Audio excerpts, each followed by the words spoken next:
Good afternoon, di sini saya Christian Dwi Prasetyo dari kelas 9A akan menjelaskan tentang bioteknologi modern di bidang kesehatan.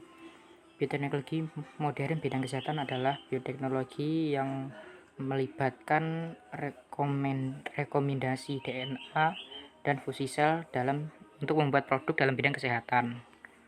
Di sini kita akan membahas contoh bioteknologi modern bidang kesehatan. Antara lain ada antibodi poliklonal. Antibodi poliklonal adalah antibodi yang disekresikan oleh garis keturunan sel B yang berbeda di dalam tubuh. Mereka adalah kumpulan molekul imunoglobulin yang bereaksi terhadap antigen spesifik, masing-masing mengidentifikasi epitop yang berbeda. Antibodi poliklonal memiliki keuntungan dan kekurangan. Keuntungannya adalah murah dan relatif cepat diproduksi, kurang lebih 3 bulan. Afinitas antibodi keseluruhan yang lebih tinggi terhadap antigen karena penyesuaian beberapa epitop, mudah dipasangkan dengan label antibodi dan agak tidak mungkin memengaruhi kemampuan mengikat. Kekurangannya, variabilitas batch ke batch, seperti yang diproduksi pada hewan yang berbeda pada waktu yang berbeda. Kemungkinan besar reaktivitas silang karena penyesuaian beberapa epitop. Atau antibodi murni afinitas menunjukkan reaktivitas silang minimum. Kemudian antibodi monoklonal. Antibodi monoklonal merupakan protein yang dibuat di laboratorium yang bekerja dengan cara meniru kemampuan sistem kekebalan tubuh manusia untuk melawan infeksi virus atau imunoterapi dan patogen berbahaya lainnya. Antibodi monoklonal memiliki keuntungan dan kekurangan. Keuntungannya adalah reproduksibilitas batch ke batch atau homogenitas tinggi, kemungkinan menghasilkan antibodi identik dalam jumlah besar, atau keuntungan untuk pembuatan diagnostik dan pengembangan obat terapeutik, spesifisitas tinggi untuk epitop tunggal tercermin dalam reaktivitas silang yang rendah, lebih sensitif dalam pengujian yang membutuhkan kuantifikasi kadar protein, kebisingan latar belakang rendah.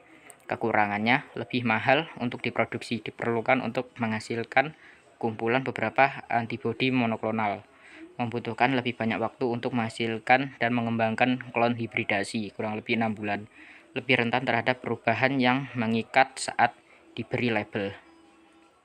Yang ketiga ada hormon. Dengan adanya bioteknologi modern, manusia bisa mengatasi penyakit yang diakibatkan oleh kekurangan hormon. Misalnya dalam pembuatan hormon insulin secara rekombinasi DNA untuk penderita diabetes. Dilansir dari National Library of Medicine, gen insulin manusia dimasukkan ke dalam plasmid. Plasmid kemudian dimasukkan ke tubuh bakteri dan dibiarkan untuk memproduksi insulin dalam tangki fermentasi. Setelah dibiarkan, insulin bisa dipanen dari bakteri untuk digunakan oleh manusia. Berikutnya ada vaksin. Bioteknologi modern memungkinkan manusia untuk mengembangkan berbagai macam vaksin penyakit, baik yang telah lama diketahui dan yang baru diketahui.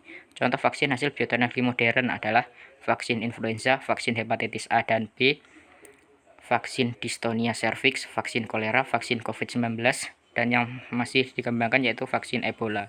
Kelebihan vaksin, menginduksi respon imun yang kuat, pengembangan cepat, imunitas seluler yang kuat, memiliki lebih sedikit efek samping daripada virus. Kekurangan vaksin, yaitu memiliki imunogenik yang buruk, proses yang kompleks, membutuhkan virus dalam jumlah banyak, paparan vektor virus sebelumnya dapat mengurangi imunogenisitas respon antibodi yang relatif rendah. Kemudian ada terapi gen. Terapi gen adalah salah satu produk bioteknologi modern untuk menyembuhkan penyakit yang disebabkan oleh mutasi gen. Cara kerja terapi gen. Terapi gen adalah memasukkan DNA ke dalam sel sebagai obat untuk memperbaiki efek gen yang bermutasi dalam tubuh. Bekerja langsung dan dengan presisi untuk memperbaiki mutasi dan selanjutnya mengobati penyakit. Sekian penjelasan dari saya hari ini. Semoga bermanfaat. Saya Christian Dwi Prasetyo undur diri. Thank you.